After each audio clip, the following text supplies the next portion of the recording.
Breno, então, uma pergunta sobre um debate que você participou, junto com o companheiro Jones Manuel, mediado pelo nosso amigo aqui, o Mauro, né, Mauro Lopes. Você fez uma live tratando da questão se o governo Lula seria neoliberal, e você chega à conclusão de que é um governo híbrido, em disputa, e aí te chamam para participar desse debate. Né? O Jones Manuel tem uma posição muito dura de que o governo é neoliberal, e aí eu queria saber como é que foi esse debate aí, como é que você se sentiu, né? Aí depois a gente vai conversando aqui. Olha, foi um debate interessante. Eu acho que o debate no interior da esquerda deve ser feito dessa forma. Um debate de ideias, sem quaisquer tipo de agressões pessoais, sem qualquer tipo de confrontação de caráter individual. O debate na esquerda deve ser feito com muita generosidade, com muita amplitude, com muito rigor em relação às ideias e o máximo de tolerância possível. Eu sou defensor dessa tese. Eu sou contrário a que no ambiente de esquerda nós nos tratemos como inimigos. É como diz aquela velha letra da Internacional: paz entre nós e guerra aos senhores. Tá? Então, eu sou absolutamente contrário às práticas e disputas sectárias no interior da esquerda. Tá? Às vezes, é normal um ou outro subir o tom, mas a gente deve buscar um debate amistoso. Que foi o que aconteceu. Não foi uma briga, foi um debate. É um debate importante, porque a caracterização de qualquer governo é um elemento fundamental na análise de conjuntura. Se você caracteriza que um governo está a serviço do capital financeiro, é um governo neoliberal, obviamente que a conclusão só pode ser você ser oposição a esse governo e querer derrotá-lo. E se você tiver forças, querer derrubá-lo. É? Quando a esquerda caracterizava o governo Fernando Henrique Cardoso como neoliberal, a consequência era ser oposição dura ao governo Fernando Henrique e, se tivesse forças, derrubá-lo através dos mecanismos de impeachment. É assim que funciona a luta política. Não é? Então, eu acho que esse debate sobre a caracterização do governo Lula é muito importante. Foi o tema do debate, no qual eu busquei contestar a tese defendida pelo Jones Manuel, de que é um governo neoliberal. Ele buscou afirmar essa tese, e é um debate que tem curso na esquerda, não se pode fugir desse debate. Não é apenas um pequeno setor que se autodenomina esquerda radical e considera que o governo Lula é neoliberal. Até mesmo setores do PT consideram isso. Porque é normal, é razoável, porque o governo tem efetivamente muitos elementos de uma agenda liberal. O governo é um governo de disputa entre duas agendas, entre dois programas: um programa social liberal e um programa social desenvolvimentista, que estão em choque o tempo todo. Estão em choque o tempo todo. Então é normal que as pessoas fiquem preocupadas, angustiadas, às vezes até irritadas com os elementos sociais liberais da agenda do governo. Por exemplo, nos últimos 8, 9 meses, o governo... Agora começa a mudar, mas nos 8, 9 meses que antecederam o mês de março, a agenda do governo era centralizada pelo ajuste fiscal. E o povo brasileiro está cansado de saber que, quando ouve essa palavra ajuste fiscal, a vida não vai melhorar. Ajuste fiscal quer dizer a vida vai piorar. Vai ter menos dinheiro para a educação, menos dinheiro para a saúde, menos direitos. O ajuste fiscal proposto pelo governo Lula, do qual eu fui crítico, e vários deputados do PT votaram contra, era um ajuste fiscal que corresponde à cartilha liberal. Né? Reduziu o ritmo de crescimento do salário mínimo, buscou afetar o BPC, reduziu o abono salarial. Entre outras medidas, era um programa, um ajuste destinado a reduzir os gastos públicos no lombo dos trabalhadores. É evidente que era disso que se tratava o ajuste fiscal. Agora o governo está reequilibrando essa agenda, com esse projeto de isenção do imposto de renda, é um primeiro passo importante, e outras políticas que vão tentando restabelecer como agenda principal a agenda social desenvolvimentista. Então, é normal que haja essa confusão sobre a caracterização do governo Lula. Né? Então, eu apresentei minha opinião. Um governo híbrido, um governo em disputa, um governo cuja a postura a ser adotada não é de oposição, é uma postura de apoio ao presidente Lula, de apoio ao governo do presidente Lula, mas criticando e pressionando, criticando a agenda social liberal e buscando impulsionar a agenda social desenvolvimentista. Breno, pode perguntar, Yara. Não, eu queria só reforçar a importância da fala do Breno, porque eu não sou nem de tretar na internet, sabe, Breno? Mas, às vezes, eu fico confusa, eu não sei se é realmente uma pessoa progressista. Por exemplo, estão fazendo ataques à esposa do Mauro Lopes de um jeito tão covarde, Breno, que me deixa profundamente entristecida, principalmente vindo de grupos progressistas. Então, eu agradeço muito sua fala, sabe? A gente tem tanto fascista para lutar contra e divergir, eu acho super normal, né?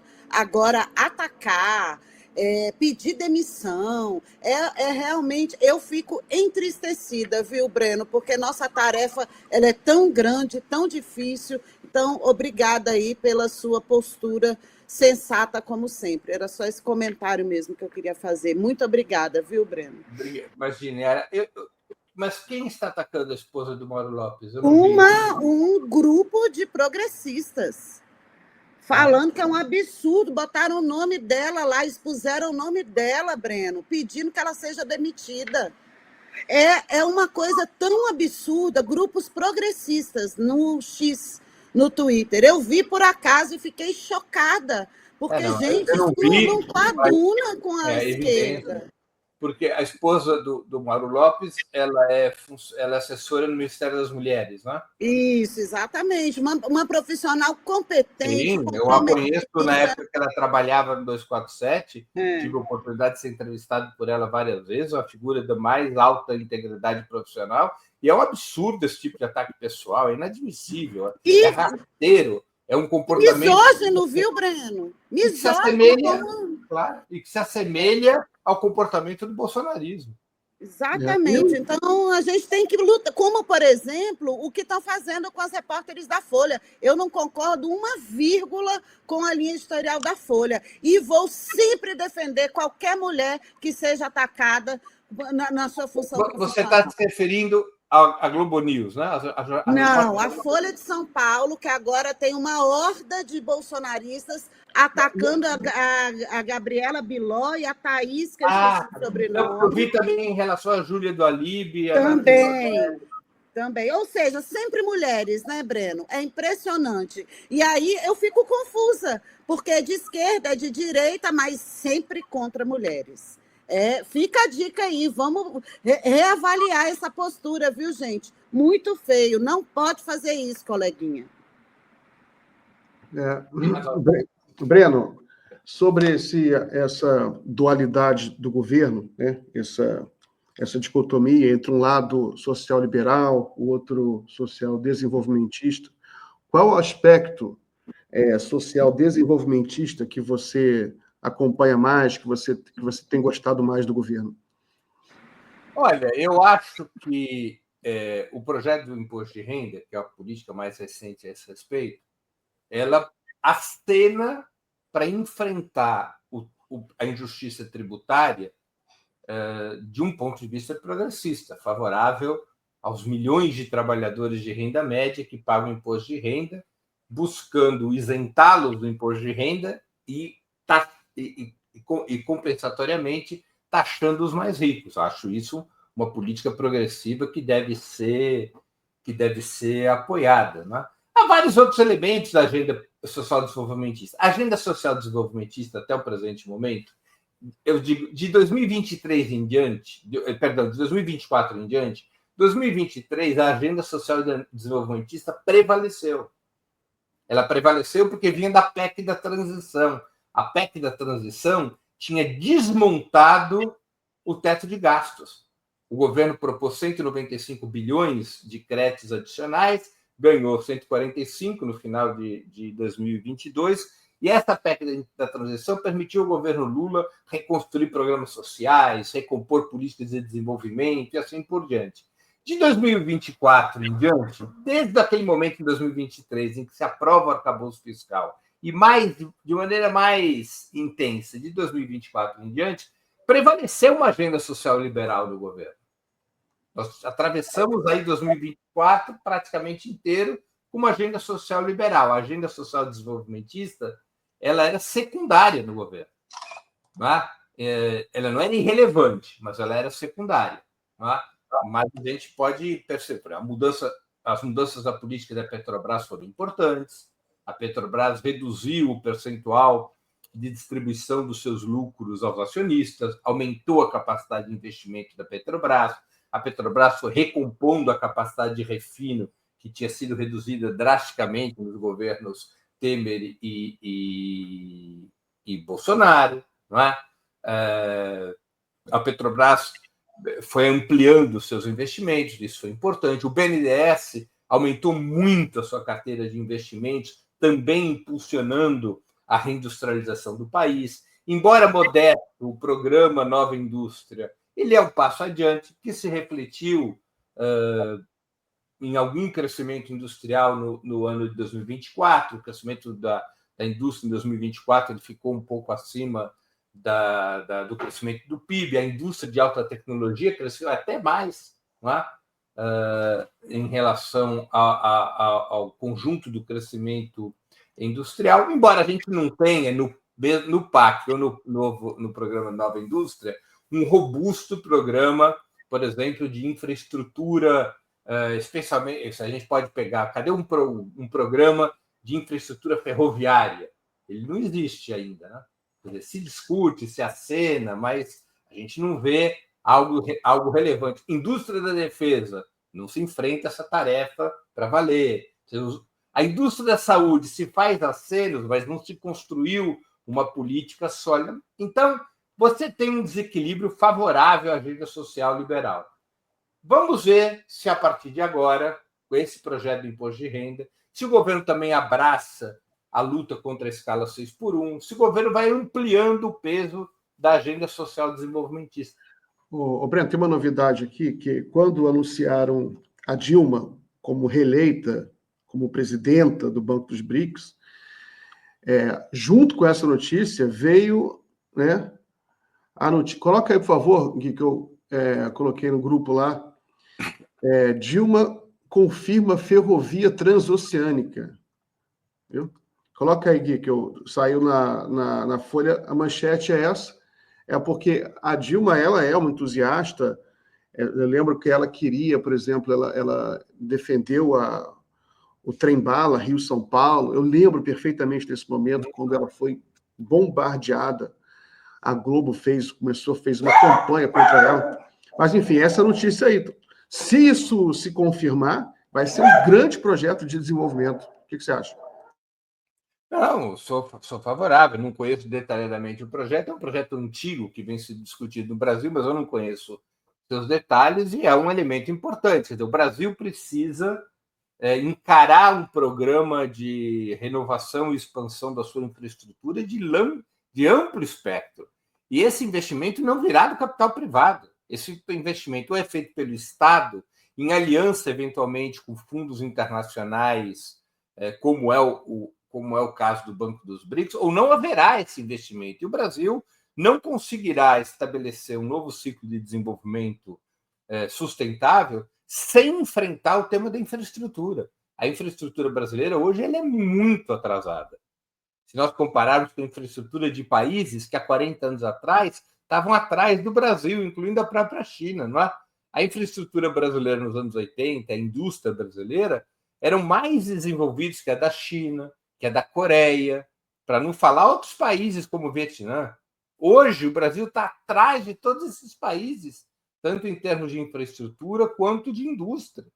Então, se não houver um impulso por parte do Estado, um programa ambicioso de investimento em infraestrutura e industrialização, muito dificilmente o Brasil vai conseguir alavancar o seu próprio desenvolvimento. Tá? Então, esse é o tema, não é? Quer dizer, o tema do Brasil é que o Brasil embarcou, eu concordo com a tese do Postman, sabe, Miguel? O Brasil embarcou nos últimos 40 anos num neo-subdesenvolvimento. O Brasil regrediu em termos de desenvolvimento. O Brasil tem hoje um setor bastante avançado, mais de um setor, mas um setor proeminente, bastante avançado, que é o agronegócio. Tem um segundo setor bastante moderno, que é a indústria financeira, o sistema financeiro, mas o Brasil hoje possui uma indústria atrasada, uma indústria pouco competitiva, uma infraestrutura precária. Breno, o Brasil importou dos Estados Unidos a cultura do carro, ignorando que os Estados Unidos têm a maior malha ferroviária de frete do planeta. Até hoje, a maior malha do mundo de frete fica nos Estados Unidos. E o Brasil importou o carro sem importar a estrada, né? Sem importar a estrada e sem importar a história americana ligada à ferrovia. Né? Claro. Depois, a partir da década de 60, 50, 60, que a cultura do carro acaba prevalecendo na cultura americana, que acaba sendo um atraso para eles. Tanto que eles ficaram para trás em relação à China, por exemplo. Né? Isso, hoje em dia, qualquer analista econômico sabe que isso é um motivo de falta de produtividade. E o Brasil vive uma situação muito pior, em várias circunstâncias. O Brasil hoje é um país, em vários temas estruturais da economia, hoje é um país muito atrasado. O Brasil ficou para trás. E enquanto não forem superados esses gargalos de desenvolvimento, é muito difícil enfrentar também a desigualdade social, a pobreza, a miséria. É muito difícil enfrentar os gargalos de desenvolvimento. Até a inflação. Você não consegue resolver os gargalos sociais sem resolver os gargalos de desenvolvimento. Porque o país precisa de recursos para resolver os gargalos sociais. Né?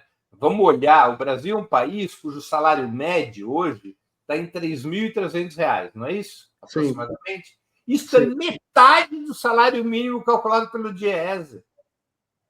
Veja, o salário médio do Brasil é metade do salário mínimo calculado pelo Diese. É menos da metade do salário mínimo calculado pelo Diese. Para a gente ver a pobreza social do país. O Brasil tem bilionários, tem uma classe média alta relativamente robusta, mas é um país de pobres e miseráveis. 60% das pessoas ganham um salário mínimo. Até um salário mínimo. Tá? Agora, como é que você aumenta o nível de renda de um povo? As medidas distributivas são importantes. No campo tributário, no campo da propriedade, são importantes. Mas você precisa também aumentar a capacidade do país de gerar riqueza. Sim. Né? Então, você precisa resolver esses gargalos de desenvolvimento. Por isso que eu digo, ou seja, o melhor exemplo que nós tivemos na redemocratização de governo social desenvolvimentista foi o segundo governo Lula e o primeiro Dilma, que foram governos que mantiveram uma política muito ampla de distribuição de renda, não de distribuição de riqueza, mas de distribuição de renda, como um dos motores de crescimento da economia, aliado a um fortíssimo investimento estatal para o país poder resolver seus gargalos de desenvolvimento. Um investimento que foi alto e insuficiente, mas que conseguiu colocar o país. O pré-sal é um grande elemento disso, né? O pré-sal foi um avanço estrutural muito importante, produto daquele período. Né? Mas o Brasil, sem isso, Miguel, sem um investimento robusto em desenvolvimento, ele está perdido, historicamente. Você não sai da pobreza. Muito bem. Yara, vamos liberar nosso amigo Breno aí. Breno, muito bom conversar contigo. Eu que agradeço. Boa semana para você. Yara. Tchau, Breno. Breno, eu estou mudando para a China, viu? Quando você for lá, você me visita. Tá. Beijo.